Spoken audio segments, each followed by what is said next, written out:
welcome back. It's so good to see you. So today we are going to be talking about what I've been watching for the month of January. And my gosh, it is just a strange cluster of movies and shows and stuff like that. So let's just get started. So the first thing that I saw was a movie, and it's called Encanto on Disney Plus. Rotten Tomatoes gave it a 90%. Audience score gave it a 93%. I gotta be honest, I didn't like the movie. I thought I would because it's a Disney movie, and I generally like Disney movies, it stars Stephanie Patrice, John Leguizamo, and Wilmer Valderrama. Let me tell you about it first. Okay, so it's about this family that lives in like these hidden mountains in Colombia or something, and they're like very secluded and stuff like that. But their family grows, and like this village is there and stuff. But something happens in the beginning of the movie where like this candle is like blessed with magic, right?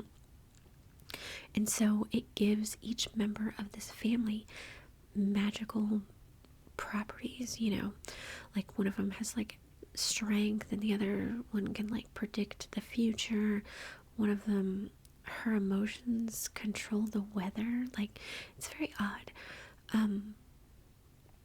But then there's this one girl who it's her time to be blessed with the magic, and she touches the magic candle and she doesn't get any magic. Like, nope, nothing. And so she's kind of like, I don't want to say outcast, but she's the oddball, and it's just about that. Like, I think the reason that I didn't like it was because it was too musical for me. Like, I know that Disney movies generally have like, singing and stuff like that, but then there's like story and script, and this one just had too much singing and too much music for me. I don't really like it. My kids liked it. They actually wanted to see it because they keep seeing on TikTok the, Talk About Bruno. And that's like a major song in the movie. But I'd never want to watch that movie again. It was just, I feel like it sucked. I mean, compared to Disney movies, Okay, the second thing that I saw, crazy. Okay, it's called Barb and Star Go to Vista Del Mar, and this is on Hulu, and it stars Kristen Wiig and Annie Momolo. Rotten Tomatoes gave it a 79%. Audience score gave it a 60%. I thought it was hilarious. It's got Kristen Wiig in it, and it's basically like a Saturday Night Live skit that is, movie length. It was hilarious. It's about two best friends who get fired from their job, and they leave town for the first time together to have like an adventure, right? But there's something in the movie that was just so hilarious to me. Like, I could not stop laughing. These two friends, they go to, instead of book club, they have talking club. And they have like this little bowl or jar, and you pick out a topic from the jar, and then you talk about that topic. And I was like, that would be a good idea for a video. Like, maybe I could have like Tina talking time, and you guys give me like topics, and I have to talk about that topic no matter what it is for like a real long time, and I have to go into detail about it. You know what I mean? I thought that would be a good idea for a video. But in the movie, these two women just lost their job, and of course the topics come out, and you have to talk about their jobs. That was the topic. And they were like panicking because they didn't want their friends to know that they just got fired. I don't know, it was just so funny. But Phyllis from The Office was actually in Talking Club, and she was like, she wanted to talk about horses, and there was somebody else in this Talking Club that was so mean. She was like, no, we can only talk about the topics in the topic jar. It was hilarious. The whole movie was hilarious, but towards the end it starts getting really crazy. I don't know, but I would definitely watch that movie again. It was just so funny. Okay, the next thing that I saw was a show on Netflix, and it is The Witcher Season 2. Rotten Tomatoes gave it a 94%, and the audience score gave it a 60%. I am confused on that. It stars Henry Cavill. I don't know how you say his last name, but Superman. And it's like this fantasy action adventure. And it's so hard to describe, really. Season 2, I believe, was better than season 1, because season 1, I had to watch it twice because I was so confused, and I was like, am I not smart enough to understand this show? But then you realize that you're on 2 different timelines, and they don't come together until the end. And then once it comes together, you're like, wait, what? I was watching 2 different times? And so I had to go back and watch it again, and then I understood it. But this season, everything's on one timeline, so you're not confused or anything like that. At least I think it is. But anyway, so it's about this guy. His name is Geralt, I think. I'm terrible with names. But he is a witcher, and the witcher is like a monster hunter. And he's a really good guy, but people in this show, they're like, I don't know, racist against witchers or something, which is so stupid. But I think it's just because they're different than who they are. I don't know.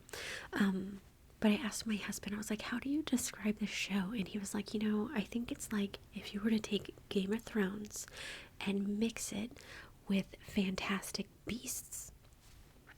I thought that was a pretty good, I don't know. But yeah, there's just a bunch of different characters and stuff, and you find out more about each character. It's a really, really good show. But there's so much stuff that happens that it's like I can't even really describe it. It's just good. Okay, the next thing that I saw was a movie, and it's called The Eyes of Tammy Faye. And this is on HBO Max. The audience score gave it a 66%. Or no, that was Rotten Tomatoes. Rotten Tomatoes gave it a 66%, and the audience gave it an 87%. I loved the movie. I watched it twice. It's like a biopic. It stars Jessica Chastain and Andrew Garfield.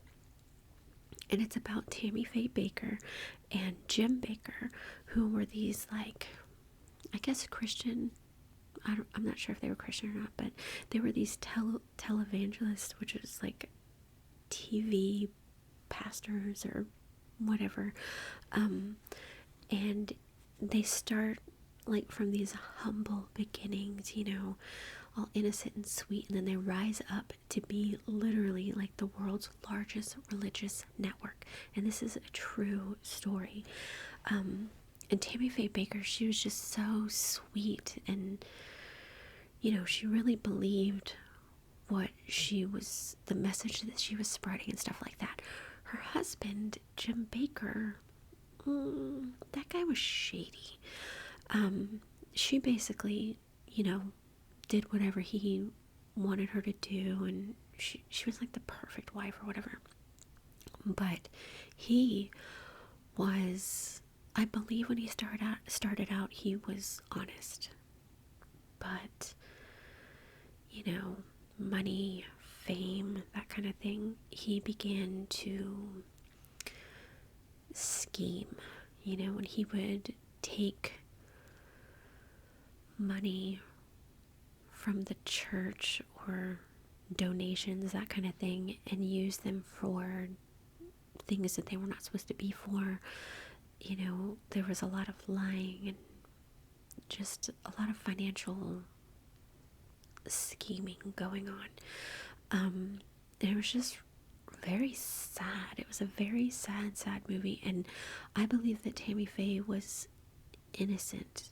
You know, she was just very pure of heart. I really do. And her husband was like a terrible person, and he actually went to prison for the crimes that he committed, but he's still a pastor today, and like he's on TV and stuff. But like, I had to watch the movie twice, because after I watched the movie I was like, no way, this stuff isn't real. And so then I went and looked it up, and it's like, yeah, it's real, this stuff happened. So then I had to go back and rewatch it with all the new information that I learned during my research, you know. It was so good. Okay, the next thing that I watched was a show, Dexter New Blood, and this is on Showtime. And it stars Michael C. Hall, which is in the original Dexter, and it is Rotten Tomatoes is 77%, audience score is 76%. I loved every minute of it. And I'm so sad that it's over. This was a limited series type of thing, and it's because Dexter was on, I don't know, like 10 years ago or something. But the way that it ended was kind of crap, and it was not kind of, it was crap, and it was so much not good that the writers and, you know, creators of the show were like, we have to redo it, we have to bring it back and fix it and end it the right way. And so they did. I couldn't believe it. Anyway, so this show is 10 years after Dexter Morgan's death, but he's actually alive and well, living as Jim Lindsay, and he's just living his, you know, a normal life. And then all of a sudden his son, who has grown up now, has come to find him, and all of a sudden, like, his son kind of starts acting like him, and you're like, oh my god, does he have the dark passenger as well? And the dark passenger is like killer instincts, you know. And then something happens, and of course Dexter's dark passenger returns, and there's murder.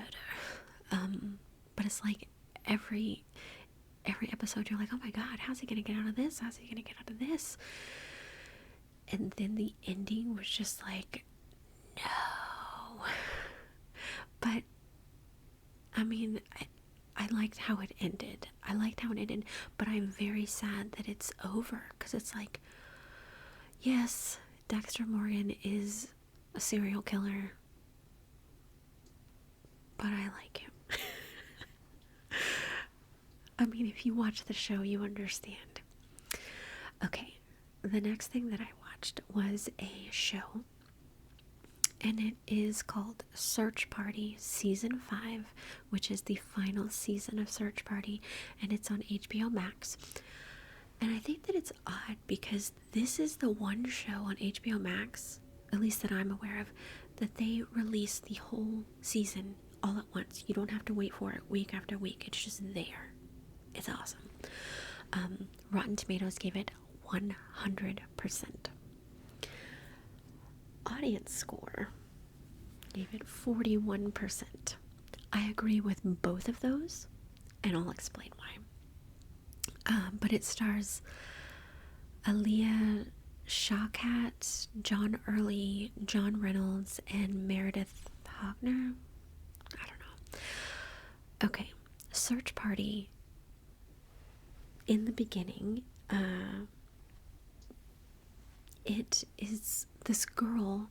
She is walking down the street about to meet her friends for lunch or brunch or whatever, and she sees this like missing poster of this girl, and she's like, what? Because she went to college with this girl. They were friends, and she was just like, I can't believe she's missing, you know.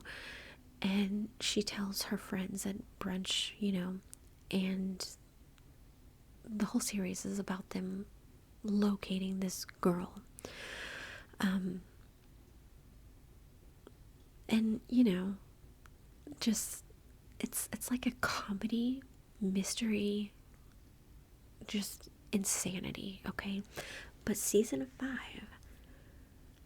went off the rails. It was like, what is this show about? It's the craziest season ever. I mean, it's supposed to be about searching for a missing girl, right? But then it turns into somebody goes crazy and they get put in a mental institution, and then they escape the mental institution, and then they kind of like start a cult, and then there's drugs that you're supposed to take that are basically suicide pills, but they'll bring you back to life, and then there's zombies, and then there's an apocalypse, and it's just craziness, crazy. So I think the Rotten Tomatoes gave it 100% because it is just so good and so funny. And if this stuff really happened, this is how it would go down. It just would. It would happen exactly like this.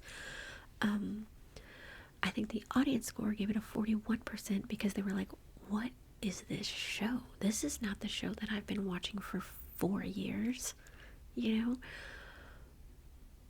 But it's like, I feel like it had to go that way.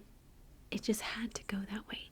And then the ending is very like, whoa. There's no other way to describe it. You gotta watch it. It's super good.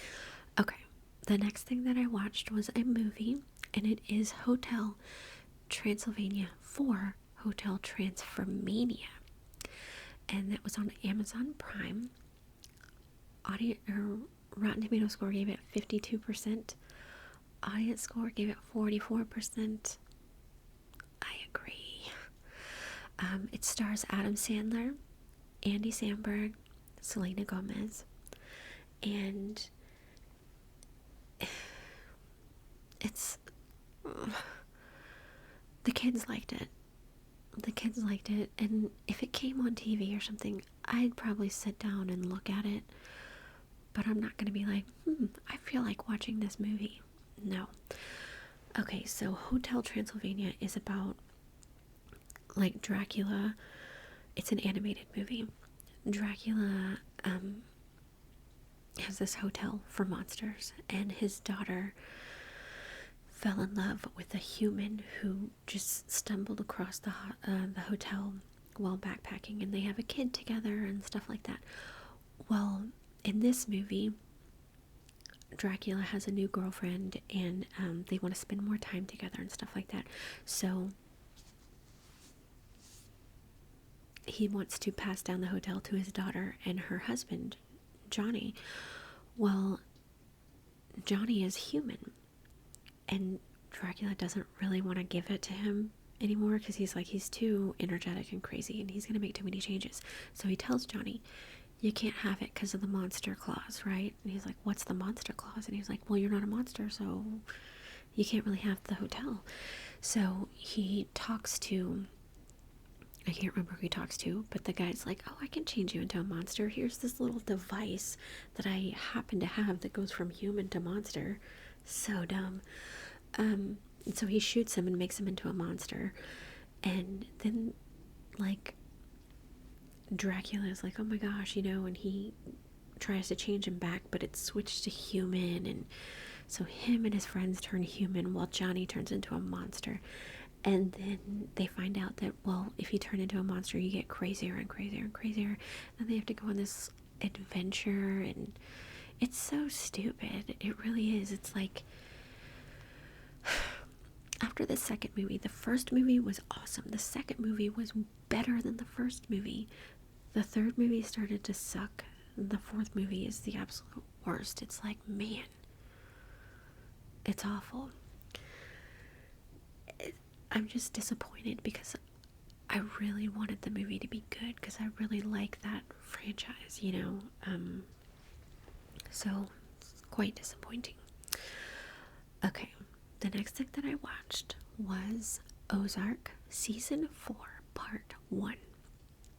It's on Netflix, and Rotten Tomatoes score gave it 92%. Audience score gave it 94%. I loved it. It stars Jason Bateman and Laura Linney. And if you don't know what the show's about, Jason Bateman is like this. First of all, this movie is so not Jason Bateman. I mean, now it is. But in the beginning, I was like, what? Because he's so funny, you know? And this is a very dark and serious and intense show, okay? You would never think that Jason Bateman would be in this, but it works. So Jason Bateman is a financial planner, advisor, that kind of thing, and turns out his business partner has been laundering money for, I don't know, some kind of drug cartel or something, mafia, I don't know. Anyway, but he's been stealing money. So they shoot him, and they're about to shoot Jason Bateman, and you know, he convinces them not to, and he can launder more money, and like, you know, blah blah blah. So he's forced to move to the Ozark, and once he gets there, things just get crazy. I mean, it involves mafia, drug cartel, money laundering, all kinds of crazy things like murder, and just, it's so intense. And this season, so many things happen. It's like, there's no way that I could tell you every single thing that happens without just going in detail about each episode. But it's crazy. It's like, how much more crap can be piled on top of crap? Like, oh my gosh, it's like, if this was a real life, there's no way Jason Bateman and his family would be alive. There's no way. But what's really cool about the show is like the writers. The writers must be like the smartest people in the world, because the story is so convoluted and everything just fits together so perfectly, you know. It's got to be extremely time consuming to write this show, but it's so good. But it's season 4, part 1. I think there's 7 episodes in it. So it's like, why didn't you just say season 4? And then, you know, when the second part came out, call it season 5 or something. Because normally the seasons are like 8 episodes long. So I'm just hoping that when part 2 comes out, it's not just like a 2-hour, 1 episode thing, you know. But I did hear that part 2 is probably coming out in May. So it's not that long of a wait, you know. Super, super good though. I would totally watch it. Okay, the last thing that I watched, I want to say it's my favorite, but then also it's not. Like, I don't know how I feel about the show. It's Afterlife season 3. It's on Netflix. Rotten Tomatoes gave it a 55%. Audience score gave it a 79%. And it stars Ricky Gervais. He wrote it, directed, and stars in it. I just gotta say that I love Ricky Gervais. He's the greatest. He is such a good actor. He's such a good comedian. I love him. Love. And this is like a dark comedy drama. Like, it's about a widower, which is Ricky Gervais, who his wife died of cancer, and she left him all these videos to watch and stuff. So like, you're constantly watching videos of her talking to him, because she specifically made videos talking to him before she dies to let him know, live your life, man, it's okay, you know. But he's very, very depressed about it. He's struggling with, what's the point of life if you're just gonna die, you know? Like, the one person that he loved most in the world is gone, so why should he care about anything, right? It's just very sad, very, very sad show. But also, one minute you're crying and the next minute you're laughing. Like, it's it's so strange, the emotions that you feel. But it ended, and I was afraid that something terrible was going to happen because of something that Ricky Gervais said about it on his Instagram. But it didn't in the way that I thought it would, so I was kind of glad about that. But it ended very sadly, you know, like, basically enjoy life, because once it's over, life goes on without you. And, you know, you'll be forgotten. It was just so sad the way that it ended, and like there were no words at the end. It was just a visual thing, and it was just like, I don't like that.